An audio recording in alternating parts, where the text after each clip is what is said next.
If you're looking for a new unique pet that's easy to take care of, doesn't talk back, and will eat your leftovers, look no further than a pet snail. Today we're going to be showing you how to take care of one.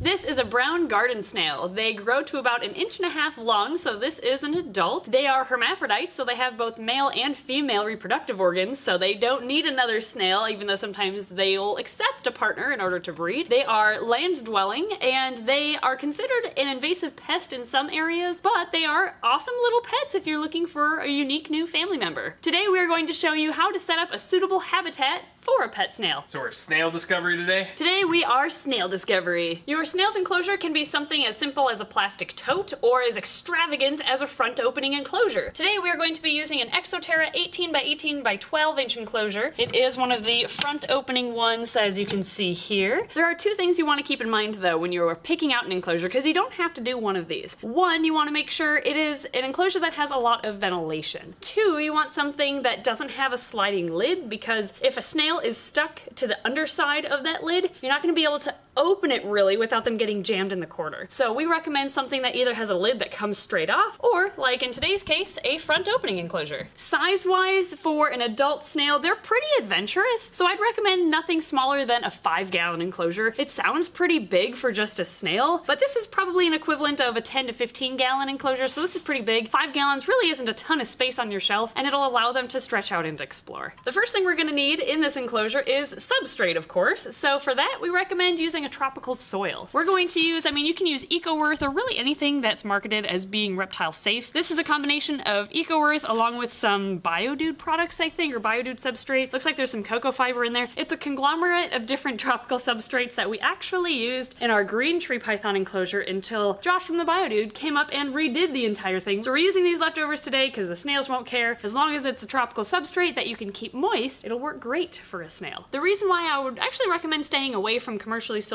dirt though, like in garden centers, is because a lot of that substrate, a lot of that soil is treated with pesticides, which will of course kill snails. So if it says it's reptile safe, it should be snail safe too, and I would play it safe by getting something like that. So we're gonna add our substrate in here just by the scoopful, and you'll want to add about 2 to 3 inches of substrate actually. You want it pretty deep because it'll help retain moisture by having a thicker layer of substrate, and the snails will like to burrow into it to actually lay their eggs. Since they are hermaphrodites, they will almost always lay eggs in captivity if you have one as a pet, so to make them happy, it's good to give them a proper soil in order to do that in. Now that we have our couple inches of substrate, the next thing you'll want to add is a layer of sphagnum moss and leaf litter. And what this will do is actually hold in the moisture in that substrate layer because it is so essential for them to have consistently damp soil. So this will help kind of hold it in. So we're going to add quite a bit of the sphagnum moss, and leaf litter of various sizes is good. The smaller pieces will kind of deteriorate and break down and just kind of add to the entire ecosystem that you're creating, and the bigger pieces will provide shelter for the snails. They'll actually hide under these larger leaves. Now you might be wondering if you should be adding live plants to this. Well,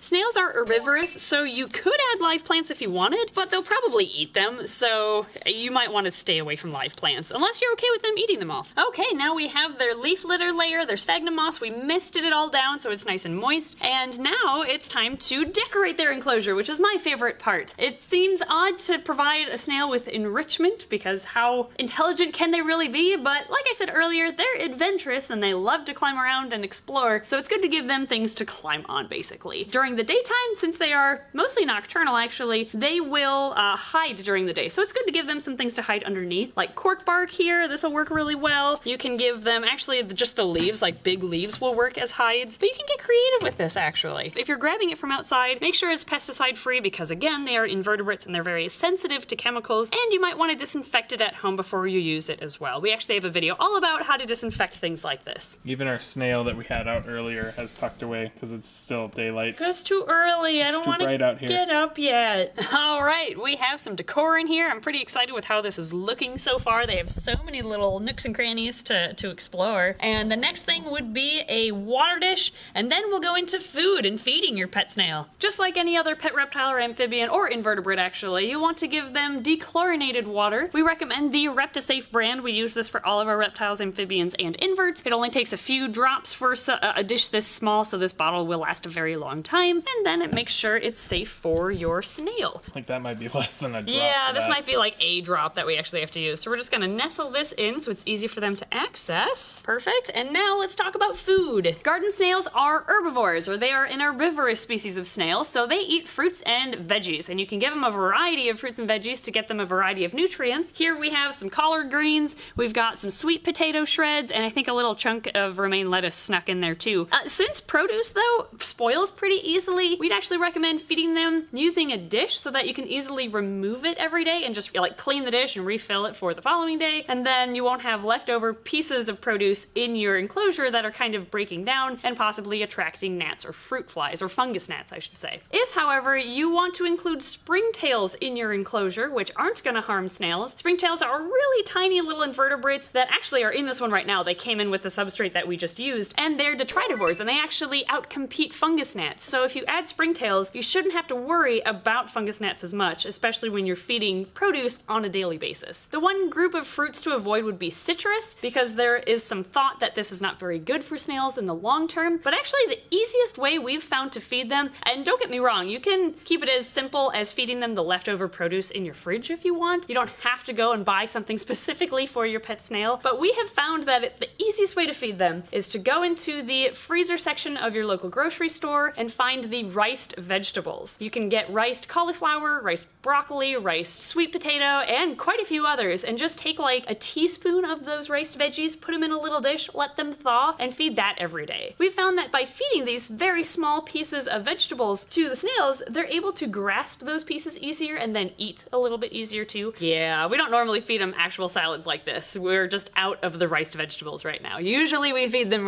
riced vegetables. Usually we just take a teaspoon of whatever vegetable we're eating and just feed it to them. Feed the snails. Yeah, so you can keep it really simple. You don't have to give them calcium powder or a multivitamin powder. They should have everything in their salads, their fruits and veggie salads, as long as you give them, again, a variety. However, it is recommended to offer them a source of calcium at all times in their enclosure. For that, you can give them a piece of cuttlebone that's sold in the bird section of pet stores, or just an eggshell. I mean, a little bit of protein, like this yolk that's still in there, isn't the end of the world either. That's not going to kill a snail, but they're really going to go after this shell, which is packed full of calcium, which is what they need in order to grow their shells. So what we're going to do is put the food tray just right here, so it's easy to grab in the front, and their calcium source, I'm just going to set over here, I think, so that we can observe it, and once it disappears, we can replace it with another one. But again, and I can't stress this enough, make sure the produce that you use does not have pesticides on it, or that you at least rinse it very, very well, or wash it very well, because they are so sensitive to those chemicals. All right, so we've gone over how to set up an enclosure for some pet snails, so let's put them in. Here we go. First snail, ready,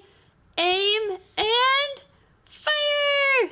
That was, oh no! Oh no! Man down. I'll help you. We have room for so many snails in this Yeah, we habitat. do. Probably a good thing because we have a lot of them. They bred really well for us. Oh, he's getting a drink. Oh, that's adorable.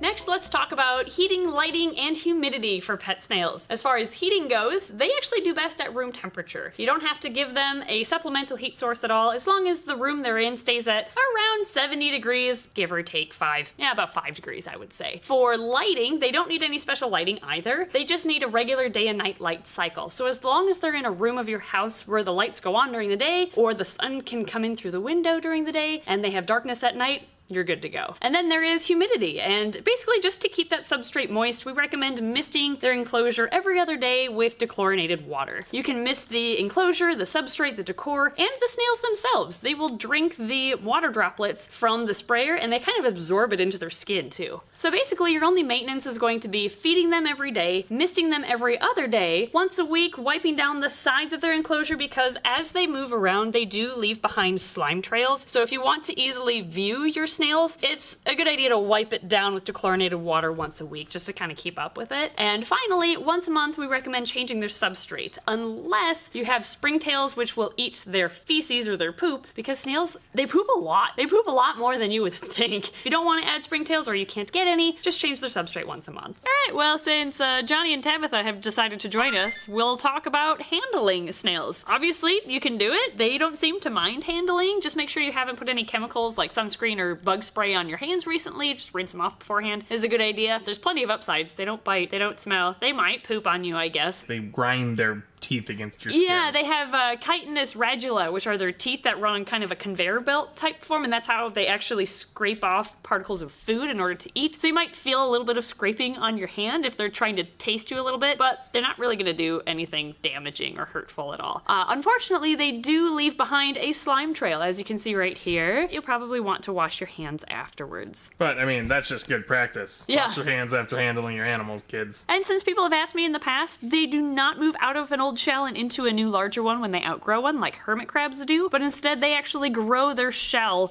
as their body grows. The shell grows with it. That's why they need the calcium. That's why they need the calcium. Like we said earlier, the garden snail is a hermaphrodite, meaning that they have both male and female reproductive organs. Even if you only have one, you can still get fertile eggs and babies. And what they do is they'll slime their way down into the substrate to the bottom of their enclosure, where they will deposit their cluster of eggs. Eggs consist of clusters of 20 to 100, I believe, so they can have a lot of babies at once. It takes about 2 weeks or so for those eggs to hatch, and then the babies emerge from the soil and start cruising around the tank. So you have to make sure your ventilation isn't so big that they can escape through it, I suppose. But breeding them is easy because you don't have to do anything extra. You just have to take care of them, and they will probably breed. This is why they are, again, an invasive pest in some areas. It's also really nice if you have an animal like a false chameleon that eats snails. That might be why we're kind of breeding these, is A, to sell in our store as pets, even though we can only sell to Minnesota residents because these actually can't go across state lines, and B, to feed our false chameleons. I feel your teeth on me right now. Oh, you're so cute. I feel your teeny little teeth. You're not gonna get very far. So